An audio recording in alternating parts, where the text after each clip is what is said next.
Host Sonia सुंदर एक podcast के अंदर आई थी अहमद अली भट्ट की, और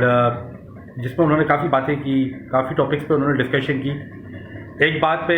बहुत क्लियर उनके वर्डिक्स थे, तो मैंने बोला मैं आप लोगों के साथ शेयर करूँ। पॉडकास्ट में उनके तलाक से रिलेटेड चीज़ें पूछी कि भाई उनका तलाक हुआ है तो अब ज़िंदगी कैसी डिफरेंट है, पहले कैसी थी अब कैसी है। इसमें सोनिया सुंदर ने बोला कि तलाक के बाद अब औरत के लिए चीज़ें बड़ी चेंज हो जाती हैं, बड़ी डिफरेंट हो जाती हैं। और सोनिया सुंदर से ये बोला कि जब मुझे तलाक हुई इसके बाद मुझे काफ़ी प्रॉब्लम हुई अब नए सिरे से चीज़ों को एडजस्ट करने में, सोसाइटी को देखने में। लोगों मेरे बारे में बहुत बुरी बुरी राय कायम करते थे, बहुत बुरे ख्यालात रखते थे, बहुत सारी बुरी बात करते थे, तो उसको सबको देखना करना तो मेरे लिए बड़ा टफ था। फिर सोनिया सुंदर से ये बताया कि जब मेरी तलाक हुई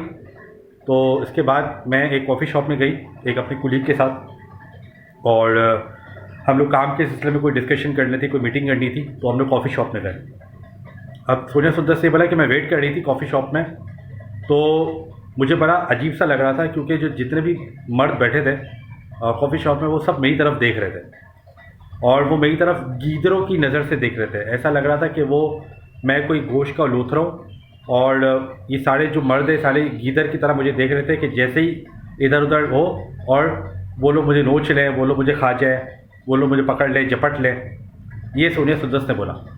फिर उसने बोला कि जब मेरा कुलीग आया तो मैं उसके सामने बहुत रोई, हालांकि वो मेरा कोई पार्टनर वगैरह या कोई फ्रेंड तो था नहीं, लेकिन स्टिल वही कुलीग था। लेकिन मैं इतनी खौफज़दा हो गई थी, मैं इतनी डिप्रेस हो गई थी कि मैं उसके सामने रोना शुरू हो गई और अपनी बात बताना शुरू हो गई। तो फिर सोनिया सुंदर से बोला कि मैं उस चीज़ से काफ़ी टाइम के बाद में मैंने रियलाइज़ किया कि लोगों के बारे में बात करना बेकार है, लोगों के बारे में सोचना बेकार है। अगर मैं लोगों के बारे में सोचती रहूँगी तो फिर मैं अपने जो नए सिरे से ज़िंदगी है आफ्टर डाइवोर्स वो मैं स्टार्ट नहीं कर पाऊँगी, मुझे प्रॉब्लम होगी। तो बोली इसने बोला कि मैंने फिर उस बारे में सोचना सोचना छोड़ दिया, और मैं अब प्रॉपर तरीके से एक थिक स्किन हो गई है मेरी, और मैं अब लोगों की बातों में नहीं आती हूँ। लोगों के बारे में जो लोगों के बारे मेरी राय लोगों के बारे में या लोगों की मेरे बारे में राय है, तो मैं उससे ज़रा सा भी प्रॉब्लम मैं क्रिएट नहीं करती हूँ और कोशिश करती हूँ कि पॉजिटिवली चीज़ों को देखूँ।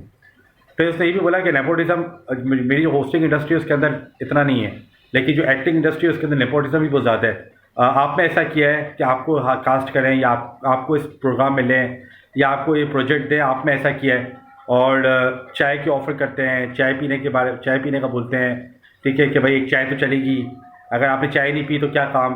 ठीक है प्रोजेक्ट आपको कैसे दे दें, आप तो हमारे साथ एक चाय भी नहीं पी रही हैं, तो चाय भी पीनी पड़ती है इनके साथ प्रोजेक्ट के लिए, इनके साथ फिर इनके आगे पीछे भी घूमना पड़ता है,